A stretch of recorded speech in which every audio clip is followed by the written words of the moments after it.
Brian, here we go. I'm Matt Monacchio with USA Today. Do you prefer British-made cars over American, German, or Italian makes? Well, British don't make cars anymore. Without even thinking, I did buy English cars. But they're all old ones, except the Rolls-Royce, which is a new one. But that's got an engine. That's got a German engine and a German gearbox, but the marriage of the two is perfect. That's what I wanted to ask you. Do you like, hey, I'd like to straight up buy a Ferrari, but do you like restoring them more, like an old car to restore? Well, I don't restore them. I haven't got the wherewithal or the time. But my favourite car that I own is a 1928 Bentley, which is a 4.5 litre Vanden Plough, which used to be the old race cars that owned at Le Mans for many years. And I love to drive it because it's a challenge. You know what I mean? It's got the gas pedals in the middle. It's got no synchro mesh, the handbrakes on the outside, and it has 2 aero screens rather than a windshield. Okay. Do you know what I mean? And to start it, you have to turn on the ignition, push in the magnetos, pull out the dynamo, set your advance or retard button, pull your gas pump, and then start it. And it's a bit of a do, but it's such a wonderful thing because it's 2.5 ton, and it has drum brakes, and you just respect the racers who used to race those things. Yeah, that's what I want to ask you. You race sports cars. What's the toughest part about racing, like physically handling a car that fans might not know? I think, the toughest bit is the G-forces that you get when you're ripping around the racetrack. It really gets to your neck muscles and your arms, and the thing is that most race car drivers will tell you that the steering wheel is just an accessory in a race car. You know that you steer it with your feet. You use your feet to rotate the car around the corner. You don't turn it around the corner because it just wouldn't work. So I don't want to sound too technical. But no. But basically that's what you're doing. And concentration, it's just basically like going on stage. You got your crew behind you all the way and all of that, and you can't give too much away. And if you go too fast in the first, you crash in the first corner. And it happens all the time. So it's biding your time, and just getting faster and faster, and keeping the car from breaking. Now, about your book, people know you for AC/DC, but what's something you reveal about yourself in your book that might surprise them? Well, it's just. Obviously, I hope it's a funny book. That's what it is. And thanks be so. And I've always loved comedians, and I've always loved storytellers. And storytelling is a dying art now because we've got computers and DVDs. And when I was a kid, I used to love listening to stories, and they were told tales really. But it didn't matter. It was exciting, a young kid. And I liked telling stories after dinner and all of that. And it was Tarquin Gushed out there who said, Brian, you should really write some of these stories down. I mean, it's very terrific. Sorry, Tarquin, but you do talk, you puff. So I said, well, I'll try, but I've got a terrible memory. And the only way I could figure it out was whenever I thought of a car that I used to have. And it's 74, I said I had a VW Beetle or something, and I'd remember it. And then all of a sudden I'd remember where I went, who I took out, what the parties we went to, the friends that went out with us, and it was strange.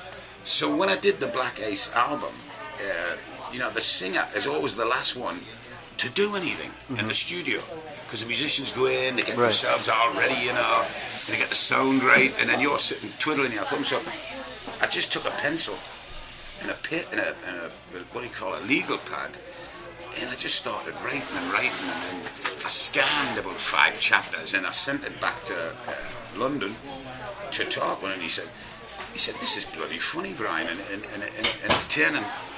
please write me some more. So I did, and then he sent it off to HarperCollins. God bless his little cotton socks, and they actually signed it up. I mean, I couldn't believe it. I mean, I'm nervous as a techno. I've never done this before, This is you. This is you writing. This isn't a ghostwriter or anything. It's you.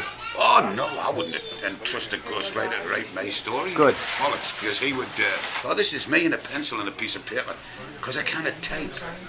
Your record company has asked me to ask you a couple things. You've got a DVD come out in a few weeks of the Let There Be Rock DVD. Did you ever get a chance to meet Bon when you were with Geordie? Yes, I did. Well, I met Bon in 1974 when I was a band called Geordie, and he was supporting the band, and we were playing in Torquay, the very western part of the British Isles, way down south. Mm-hmm. And he was with the band, and gosh, I forgot her name. God bless us. They might know. The Valentines? No, it wasn't the Valentines. And anyway, he was up on stage singing, and we met, and we had a couple of beers, and you know, he watched us play, and God bless his cotton socks again. When he did join us, he was talking to the boys, and he did say something to the effect that the only rock singer I'd seen that was worth it damn was me, which was really nice of him. And the boys never forgot that. And I remember when I just joined AC/DC, this is how close it was to the Bon passing. Yeah. The boys said when they were rehearsing and getting ready to go to the Bahamas to do Back in Black, which we didn't have a clue what it was going to happen to it. And they showed me this movie that they just finished. And they said, John, you know, I hope you don't mind, but we're going to see it. I said, no. And I saw it, and it's a wonderful insight into Bon Scott. But I think you've got to see it. I mean, if you want to understand the band, then you'll understand this when you see Bon Scott with the boys when they were young and, you know, just starting out, and, you know, you never know what the future holds. And but you can tell these guys want to rock and roll.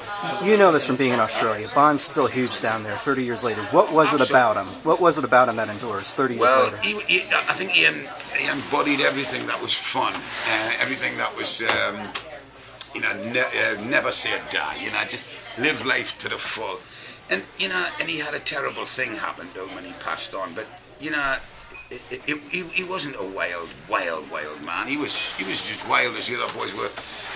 He was just unlucky. Something happened. We've all done stupid, dumb things when we're young, but we get away with it. Yeah. He didn't. He didn't. It was just one of them stupid things that shouldn't have happened, and it was accidental, and it was stupid, and I just won't have a bad word said against the man. I think he's, you know, we still talk about him like he's a member of the band in the dressing room. Honestly, it's the strangest thing. Two last ones. What is it like seeing? I was curious because Angus Young was 24 back then in that concert. What's it like seeing him? As he looks like he looks the same now. He just looks like a schoolboy. He's just and Malcolm's the same. They just seem as though they don't get any older. You know. I think they shave more. All right. And the last one about AC/DC's future, and this is from a fan. AC/DC in 1990 released Live after your Razor's Edge tour. Will we be getting something like that with Black Ice? I don't know. Oh, hey. I just don't know. You know, we never plan many things in AC/DC for one reason, and that is you put yourself under pressure. You know, as soon as you say, right, we're going to do this, you have to do it. Right. And you have to do it in a certain time frame. We don't like that. We just, we're like migratory birds. We sort of smell something in the wind and we just go for it together. And it always seems to end up in the studio.